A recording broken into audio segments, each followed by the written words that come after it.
So, on the top I'm wearing a beautiful blouse from Selkie that I bought on a whim. It was an expensive whim, but rest assured, on the bottom I am wearing Mickey Mouse boxer shorts. I decided this past January that I wanted to listen to my friends more. I love my friends. My friends have lots of good thoughts and feelings and great taste. And I asked them, hey, if you could give me any book to read that you love or you care about or makes you happy, and I must read it, what book would it be? And I took all their suggestions, and then I read those books over the course of about 20 to 21 days. What a small window I just gave myself. 20 to 21. Anyway, I read those books, and I'm going to talk about them, and I'm going to be honest, and I'm going to shout all these people out, and this will be a book wrap-up with the extra added bonus of me talking about people that I really admire and care about and think are incredibly cool and smart and interesting.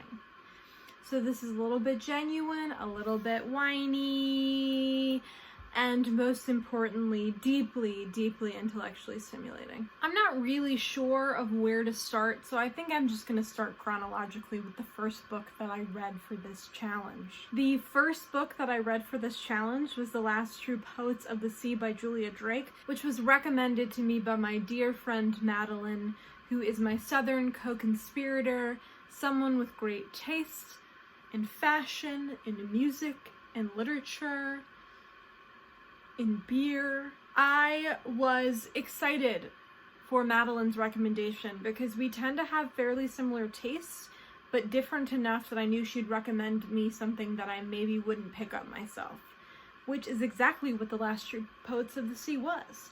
This is a YA contemporary hard-hitting book about a queer young woman who, due to her constant partying, she gets sent to a small town in Maine to live with her uncle, and while she is there, she becomes a part of a friend group, and the leader of this friend group is a young girl, a young woman who is obsessed with figuring out this mystery in this town involving a shipwreck where the main character's family was involved generations before. So this is part mystery, part romance, part friendship story.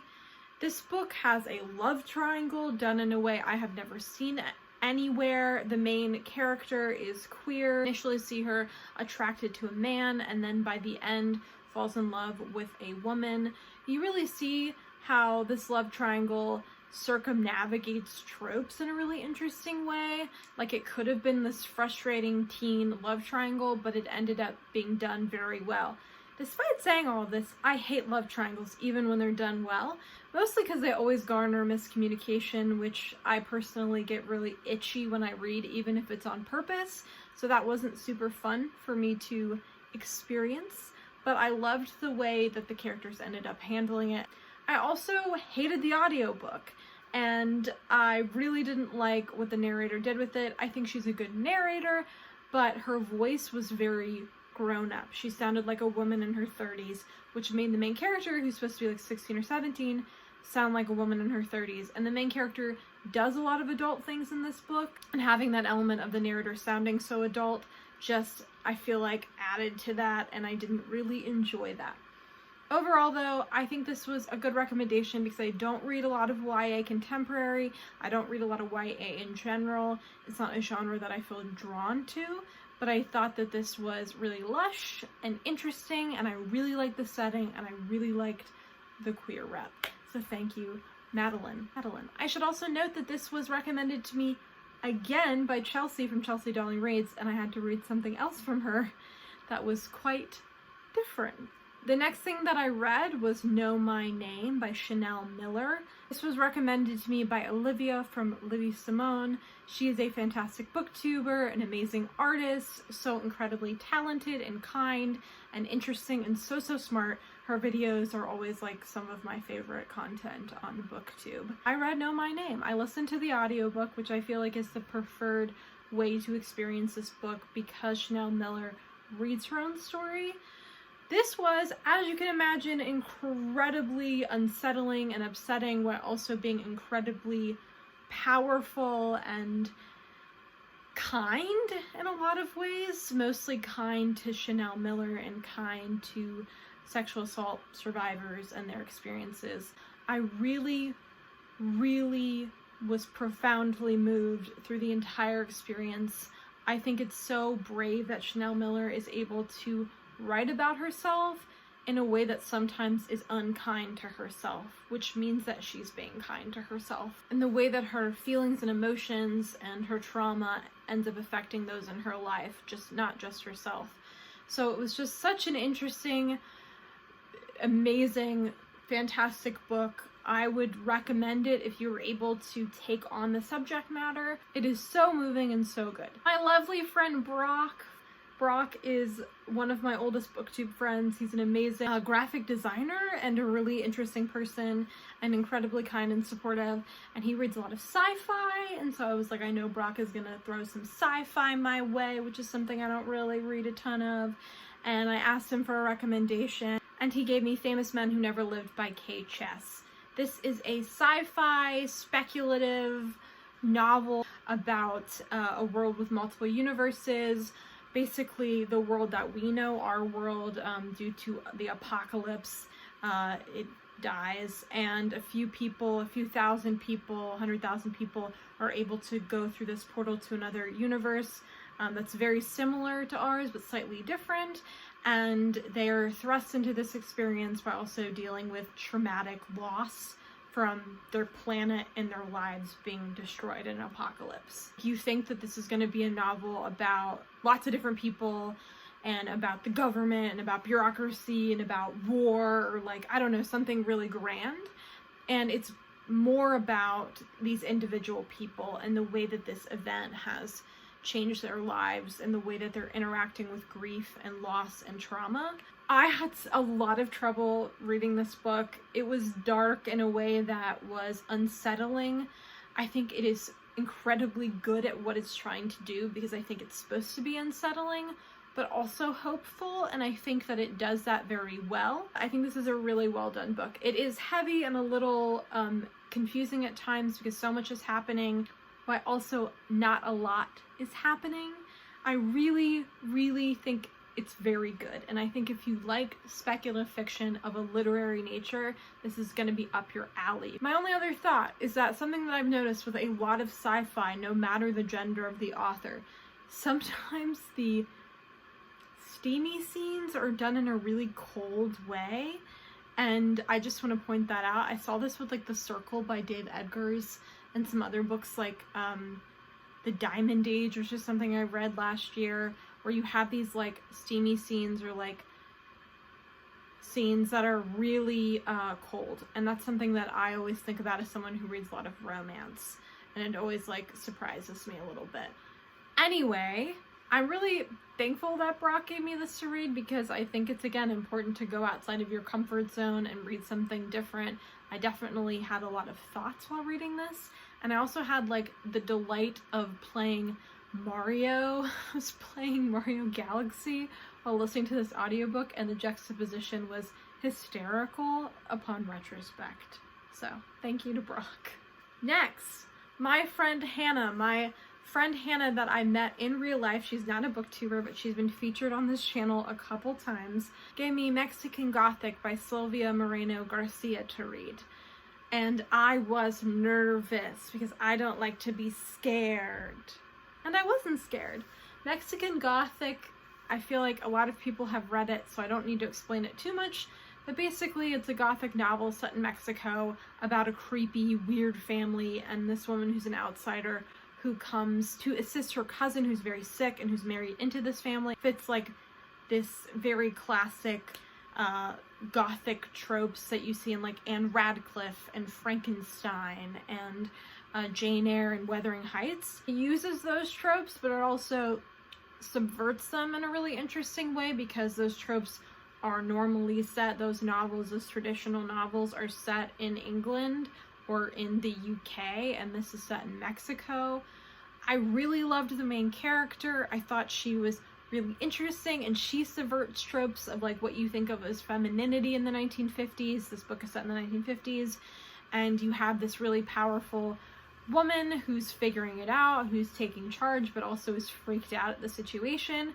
I thought the creepy family was really cool and fun to read, and also really creepy, but not so creepy that you're like really scared.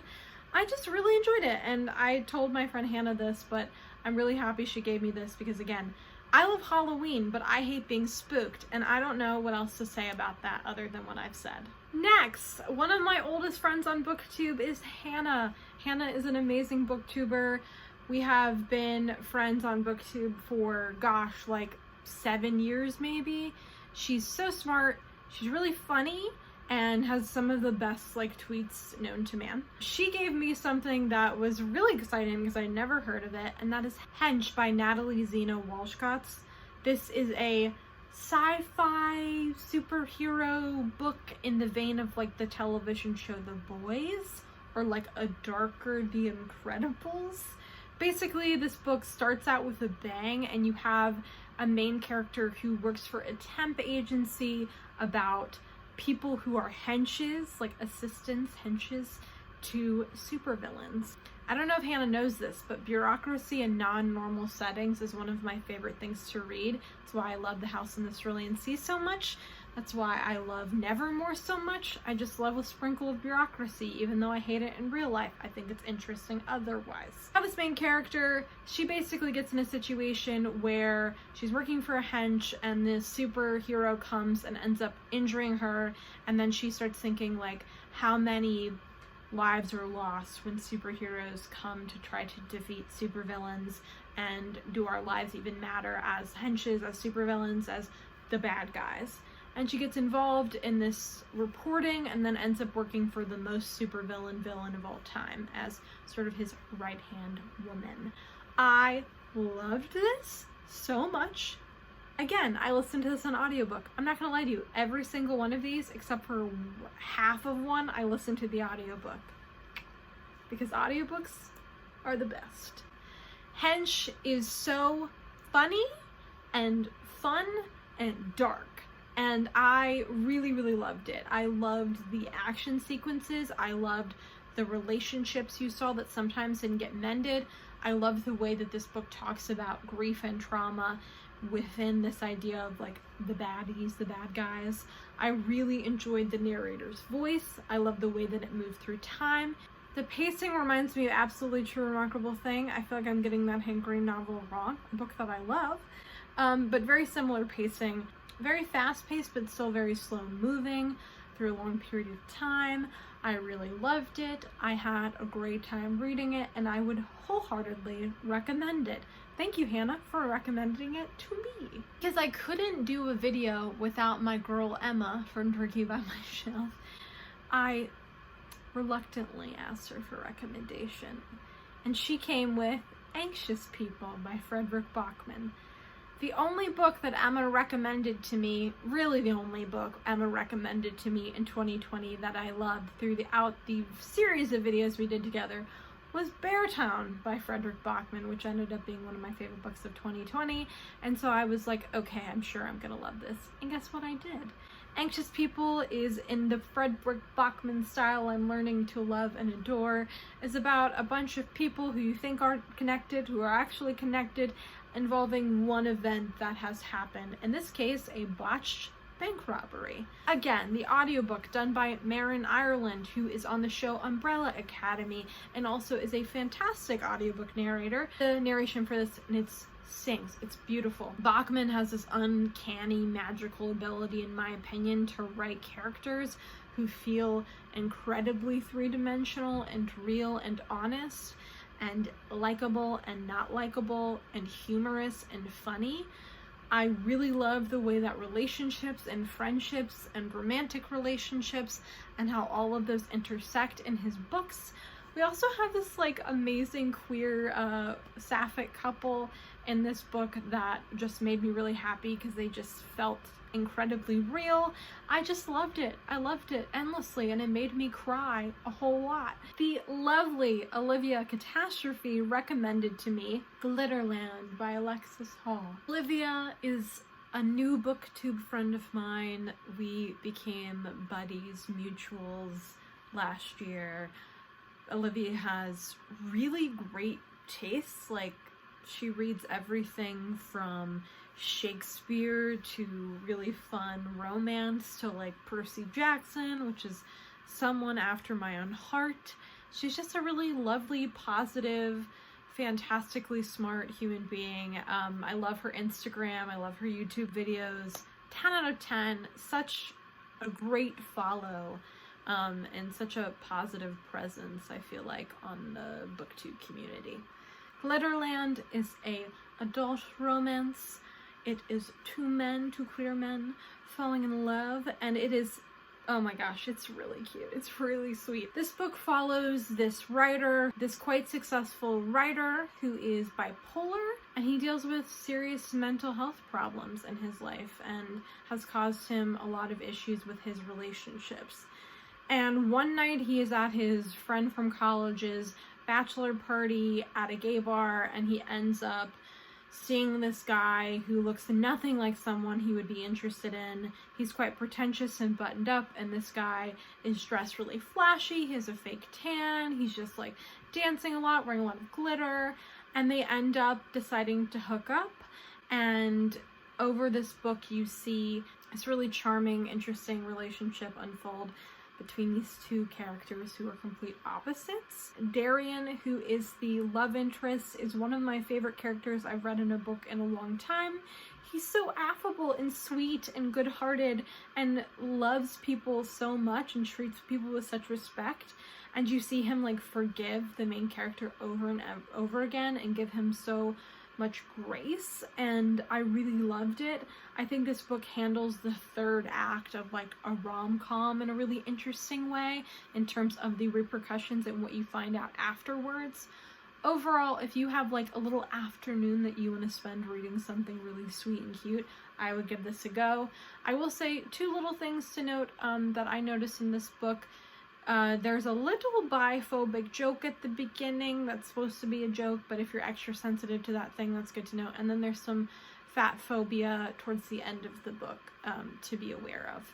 But overall, I really loved it. The lovely Jean, who is a booktuber I've been watching for years and years and years, and I was lucky enough to meet her in 2019, and we've kind of struck up a little friendship, which is so cool. Maybe a book that was probably the most interesting read I had in terms of how I felt about it, and that is Radiance by Grace Draven. This is a little romance, historical fantasy novel about two kingdoms that have to come together, and one kingdom is sort of like a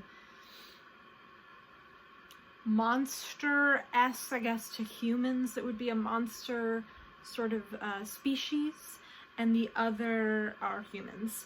And the girl has to marry the guy. She's a human. He's of this specific species.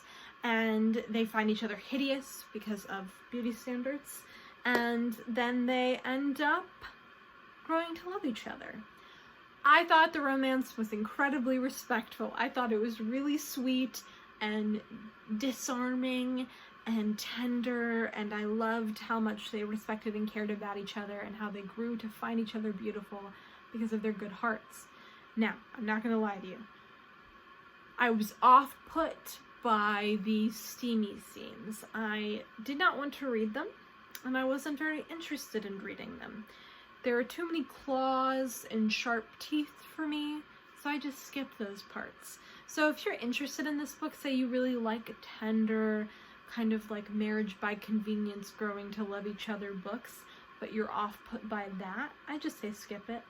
You get a lot of warning. I'd say skip it. I appreciate Jean for giving me this book because she kind of described it as like a very respectful, lovely relationship, and that's exactly what it was. back to Chelsea from Chelsea Darling Reads, who again is an amazing booktuber that I feel fortunate to be able to call a buddy. Chelsea gave me lots of books, including The Last True Poets of the Sea. The last thing that she gave me was The Ice Planet Barbarians by Ruby Dixon.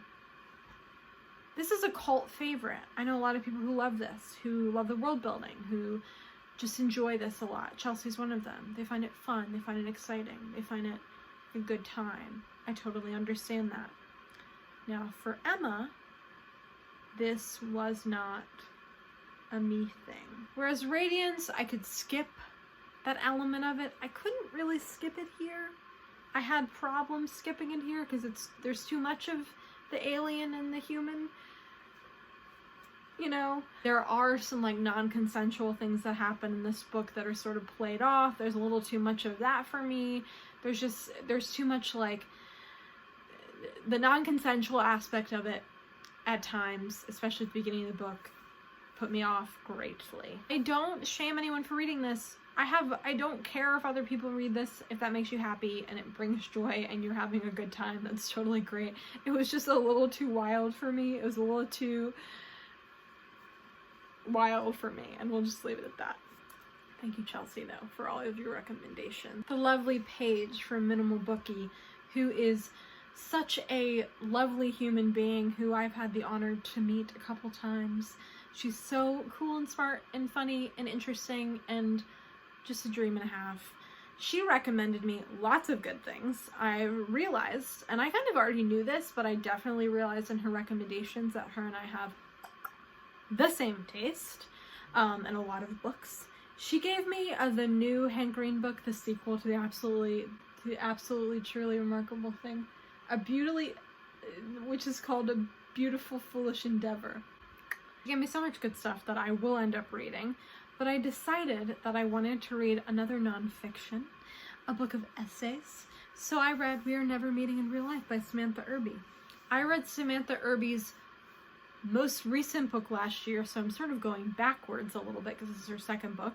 And this is a book of essays about Samantha Irby, who is a writer. She's a very relatable writer who also is able to write incredibly personal things about herself, which I think is an incredible combination. This made me laugh so much. It was so funny and serious and sweet and dark and great. If you've never picked up a Samantha Irby book, if you were like me and you just would forget about it, or you'd be like, oh, I'll get to that at some point, just do it. Samantha Irby will bring so much joy to your life. Finally, a book that I literally just finished like an hour ago was The Subtweet by Vivek Shraya, recommended to me by my lovely friend Eliana from Virginia Woolf, who is again one of my oldest booktube pals. She's amazing. She started making booktube videos again last year. I recommend her content. If you like me, you're gonna like her, but she's smarter than me, so you should like her more. I was pumped to read it. She sent me a physical copy. I did both reading it physically and listening to the audiobook, which I don't do often, so that means I must have loved it, and I did. This is a fantastic, amazing book about friendship between women and about social media and about like so much stuff done in such a delicate, interesting, smart way. I normally hate books about the internet. I normally hate books about social media, but this book is the most accurate representation of that world, of things like cancel culture and drama and subtweeting and the way internet is used as a tool, and the way that the media will take on the things that we say online and broadcast them and change them and manipulate them. But also it's a story about two women.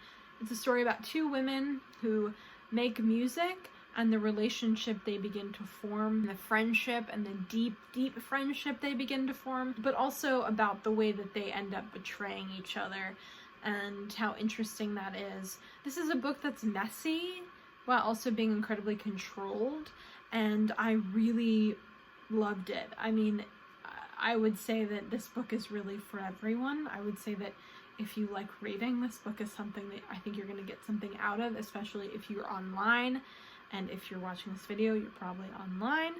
I loved it. I was really excited. I knew I was going to love it because Ileana and I, again, have similar tastes. She's just smarter than me. So this kind of like brought me into her world in a way that I could understand. Those are the 11 books that my friends lovingly recommended to me. I really had a great time doing this. I felt like I learned so much about my friends, or I just had a good time doing it. And I really appreciate them for taking time out to give me books to read. And I hope you guys enjoyed this kind of quite buttoned up video. Have a lovely day.